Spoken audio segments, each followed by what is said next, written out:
Salut les amis, j'espère que vous avez passé de très bonnes fêtes de fin d'année. Le mois de décembre touche à sa fin, on arrive au Japon dans une période très particulière. Comme chaque année, les pratiquants vont expérimenter le Kan-Geiko. Alors, vous en avez peut-être déjà entendu parler, mais qu'est-ce que le Kan-Geiko? Pourquoi le Kan-Geiko? On voit ça tout de suite, c'est parti.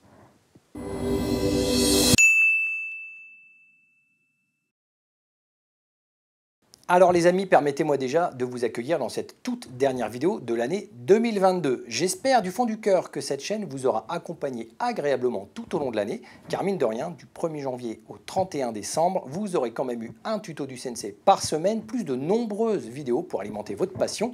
D'ailleurs, cette chaîne a dépassé les 600 vidéos mises en ligne. On va atteindre et dépasser les 50 000 abonnés, les 15 millions de vues.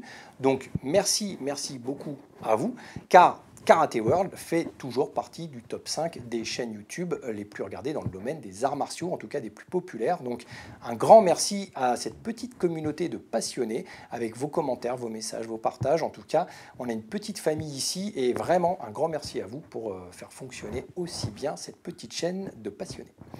Alors aujourd'hui, on va parler de Kan-Geiko. Kan-Geiko, votre club l'organise peut-être déjà un petit peu à sa façon. C'est communément et vulgairement l'entraînement dans le froid, c'est-à-dire la fête de l'hiver. On va fêter les arts martiaux par un petit entraînement un petit peu plus dur que d'habitude pour se motiver en ce début de nouvelle année. Au Japon, c'est un tout petit peu plus compliqué que ça. Alors déjà, littéralement, que veut dire Kan-Geiko? Kan, c'est Samui, c'est le même kanji, ça signifie le froid, comme dans Samui Desne, il fait froid. Keiko ou Geiko, c'est l'assemblage de deux kanji qui signifient la répétition ou vulgairement l'entraînement, mais indépendamment, le Kei signifie la réflexion, la pensée, et le Ko, c'est le même Ko que dans Kobudo ou dans Koryu, ça signifie ancien ou ancestral, donc c'est la réflexion que l'on peut avoir sur soi-même à travers sa longévité de pratique, mais à travers l'histoire de sa discipline martiale. Donc c'est un petit peu une remise en question, un petit peu cette motivation à trouver au sein de son entraînement lorsqu'il fait froid. C'est assez important, car mine de rien, dans un dojo, votre sensei peut vous apprendre beaucoup de choses. Il peut vous apprendre des techniques, il peut vous apprendre de l'histoire, du travail par deux, il peut vous nourrir, on va dire, de petits événements, que ce soit des compétitions, des stages, ce genre de choses, pour vous motiver. Il peut essayer de travailler sa pédagogie pour vous motiver, mais au final, il y a des choses sur lesquelles il n'a aucun véritable impact, c'est-à-dire votre degré personnel de volonté de perfection. Donc ça vous est propre. Le sensei, il peut avoir beaucoup de qualités ou beaucoup de défauts. L'envie d'aller au dojo quand il fait froid, elle vous est propre. D'accord? Même si effectivement, quand il y a une bonne ambiance, quand vous avez l'impression d'apprendre des choses, vous avez peut-être un tout petit peu plus de motivation. Mais on va dire, au fond des choses, la volonté de perfection et la motivation, c'est vraiment les choses qui vous sont propres, que le sensei ne peut pas véritablement moduler. Il va essayer de vous donner envie à sa façon, mais au final, votre volonté de vouloir vous perfectionner et de vouloir être vraiment toujours dans une approche d'être meilleur que vous-même et de prolonger, de continuer d'évoluer spirituellement et physiquement, de faire cet effort physique, de faire les choses bien et correctement, ça vous incombe. Il n'y a que vous qui pouvez le faire, et si vous n'arrivez pas à le faire, ce n'est pas forcément de la faute du sensei.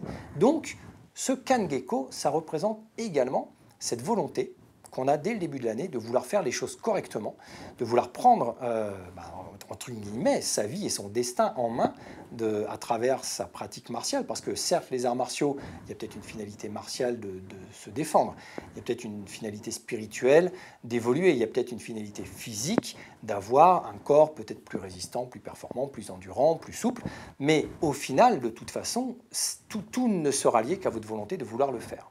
Donc, ce Kan-Geiko s'est proposé, avant peut-être imposé, mais aujourd'hui proposé aux élèves qui souhaitent véritablement renouer avec cette volonté intrinsèque de vouloir faire des arts martiaux et de vouloir continuer. On l'a vu un petit peu à travers le Covid, et beaucoup de clubs qui se sont arrêtés, beaucoup de pratiquants qui se sont arrêtés, beaucoup de professeurs qui n'ont pas proposé des bonnes choses aux élèves, ou carrément pas de choses du tout à travers les cours. Il faut réussir à trouver des moyens de prolonger sa pratique, de ne jamais s'arrêter. C'est l'âme du pratiquant de prime abord. Donc ce Kan-Geiko, c'est aussi lié à ça. Alors techniquement, et d'un point de vue très pragmatique, Qu'est-ce que c'est que le Kangekko?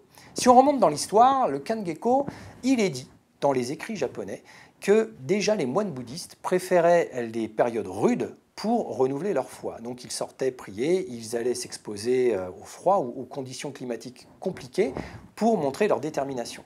Et puis ces valeurs spirituelles se sont transmises aux arts martiaux à l'ère Kamakura avec l'avènement justement de l'explosion des arts martiaux et vraiment des arts militaires.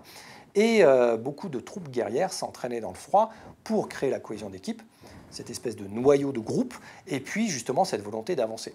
Il y a beaucoup d'ailleurs de stages d'arts martiaux, que ce soit en Kyokushin ou même en karaté à travers certains stages comme les stages de Maître Oshima, qui sont faits pour renforcer, pour développer à la fois cette cohésion de groupe et cette volonté d'aller chercher des efforts qui sont très très durs et de pouvoir les surpasser, de pouvoir surmonter des périodes. Donc le Kangekko, c'est un petit peu ça. Et aujourd'hui, donc grâce notamment à Maître Jigoro Kano, qui l'a vraiment mis en place dans le judo à la fin du 19e siècle, de mémoire, je dois être en 1884, quelque chose comme ça, il avait vraiment mis en place 30 jours d'entraînement dans la période la plus froide de l'année, donc début janvier, début février. Et durant ces 30 jours, il avait proposé une pratique matinale à tous ses élèves. Donc pratique matinale en extérieur, dans le froid, dans la neige, dans l'hiver, avec du footing, avec ce genre de choses, avec aussi une pratique, évidemment, en dojo, bien sûr. Et voilà, il avait proposé 2 heures avant d'aller travailler, donc de 5h30 à 7h30, les élèves venaient, y pratiquaient. Évidemment, ça fait des émules. Aujourd'hui, dans de nombreux dojos japonais, pas que en judo, on célèbre le Kangekko. D'ailleurs, en entreprise, dans les écoles, il y a cette espèce de moment qu'on peut appeler, entre guillemets, la fête de l'hiver. Vous savez que le Japon, même si la vidéo précédente vous parlait de briser les cycles et d'avoir cette vision linéaire, le Japon, à travers, certes, son évolution linéaire, aime beaucoup replacer des événements, des marronniers qu'on appelle, des événements cycliques. Il y a les Matsuri, il y a les Hanabi Festival, il y a les Kangekko, les Sochugekko. Il y a beaucoup d'événements comme ça qui sont très, très populaires au Japon, qui sont cycliques, qui reviennent toujours à la même date. Donc le Kangekko se place par exemple juste avant le Kagami Beraki, qui est aussi une fête très populaire. Il y a beaucoup de choses comme ça au Japon. On a la fête de la floraison des sakura. Il y a beaucoup de choses qui reviennent, qui sont certes cycliques. Le Kangekko, ça fait partie des événements qui sont très importants dans la vie d'un pratiquant pour renouveler sa foi à sa discipline, à soi-même, à son sensei. Aujourd'hui en karaté, on le fait aussi. D'ailleurs, aujourd'hui, même au Japon, depuis des années, on le fait. On savait déjà que de toute façon, Maître Funakoshi et Maître Kano étaient très proches, que l'un avait aidé l'autre, qu'ils avaient un peu cette volonté de se développer tous les deux, que le karaté aurait pu faire partie intégrante du judo en étant du pied-point, en étant un art assimilé, et que finalement il est resté un art indépendant, qu'aujourd'hui il se développe dans cette voie-là, avec toutes ses origines, c'est-à-dire ses variantes sur l'Occident, son respect japonais, et puis ses origines okinawanaises, avec sa pratique aussi du bo, du kobudo, des points de pression, et tout ce qui va autour des Go Shinjutsu. Donc le karaté a aussi sa pratique un petit peu indépendante et très identifiable. Et ben en karaté, au Japon, on fait aussi chaque année les Kangekko, notamment au fameux dojo de Keio. Vous savez que voilà, le logo, j'en fais partie. Je suis avec grande attention tout ce qui peut se passer au dojo de Keio. Et chaque année, donc désormais, c'est plus 30 jours de pratique. Ça a été réduit à 10 jours et puis on va dire que c'est une bonne semaine de pratique au Japon. Mais les universitaires de Keio, notamment du dojo de Hiyoshi, me rappelaient, il n'y a pas encore si longtemps que ça, que en janvier, durant une semaine, c'est entraînement le matin à la fraîche, dès 5-6 heures du matin, ils allaient courir, ils faisaient des jogging en extérieur, même s'il neigeait, même si les conditions climatiques sont épouvantables. Et puis ensuite, c'était de la pratique en dojo, que ce soit le matin, que ce soit le midi à l'heure de manger, que ce soit le soir. Ils n'hésitaient pas à ressortir aussi, à aller communiquer un petit peu avec la nature, profiter de la douceur et du côté feutré de la neige, qui est très agréable. Donc ces entraînements sont encore palpable. Et évidemment, selon l'âge, les entraînements vont différer. Lorsque je suis allé il y a une dizaine d'années à Okinawa pour faire de nombreux reportages, c'était justement en janvier, durant cette période de Kangekko. Et une chose m'a frappé, c'est que lorsqu'on arrivait au petit matin et qu'on ouvrait les dojos, les sensei présents, les grands maîtres, ceux qui prolongent leur lignée martiale, arrivent, ils ne mettent pas de chauffage et ils ouvrent les fenêtres en grand. Donc dans certains dojos, c'est carrément des grandes portes-fenêtres. Et là, justement, moi pour le coup, J'ai une caméra, je me dis je vais avoir peut-être un peu froid. Eux, ils s'en fichent complètement. Ils partent du principe que ce n'est pas aux conditions climatiques de s'adapter à l'humain. C'est à l'humain de s'adapter aux conditions climatiques. Donc, eux, en tant que pratiquants, ça ne les gêne pas. Ils pratiquent, il fait -2, il fait -2. Ils sortent dehors, ils font du makiwara, il fait -2, c'est pas un souci. Ils essaient de s'adapter au mieux possible à leurs conditions naturelles, parce que le karatéka, à leurs yeux, doit s'adapter à ces conditions naturelles, que ce soit dans l'enceinte du lieu dans lequel ils pratiquent, c'est pour ça qu'ils vont aussi en forêt pour s'adapter à différents sols, mais aussi donc aux conditions climatiques. Donc le Kangeko ou le Sochugeko, la pratique estivale sous forte chaleur, sont des événements qui sont encore extrêmement populaires. Bien sûr, en France, tout ceci est adapté parce que la plupart des dojos ne sont pas forcément privés. On a très peu d'heures de cours dans la semaine. Il ne fait pas forcément une météo qui permet ou aux heures qui permettent de travailler. On ne peut pas forcément proposer à ses pratiquants de venir à 5 heures du matin.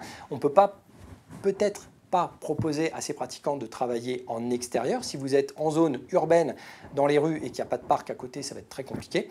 Si vous êtes un petit peu à la campagne, vous pouvez proposer à vos pratiquants, surtout s'il neige, de profiter de cette expérience complètement folle que de pratiquer justement sous la neige, avec un côté extrêmement feutré. On communique vraiment avec soi. Il y a des petites astuces pour pratiquer dans le froid et pour ne pas être malade. Moi, je l'ai fait avec des adultes, je l'ai fait aussi avec des enfants. La plus belle astuce pour ne pas être malade, c'est commencer à faire un petit échauffement en dojo, là où il fait quand même un peu plus chaud. Et une fois que le corps est bien chaud, on va sortir, on va pratiquer, comme ça le corps est déjà chaud, il n'a pas le temps d'avoir froid, on n'a pas le temps d'être mal à l'aise, on est chaud, on sort, tant qu'on est chaud, on va pratiquer dehors sous la neige ou sous la pluie ou dans des conditions climatiques compliquées. Et justement, on ne va pas forcément pratiquer 2 heures, on ne va pas attendre que le corps se fatigue, s'épuise, et justement par la fatigue commence à se refroidir et pour le coup pourrait entraîner justement des petits rhumes, des choses comme ça.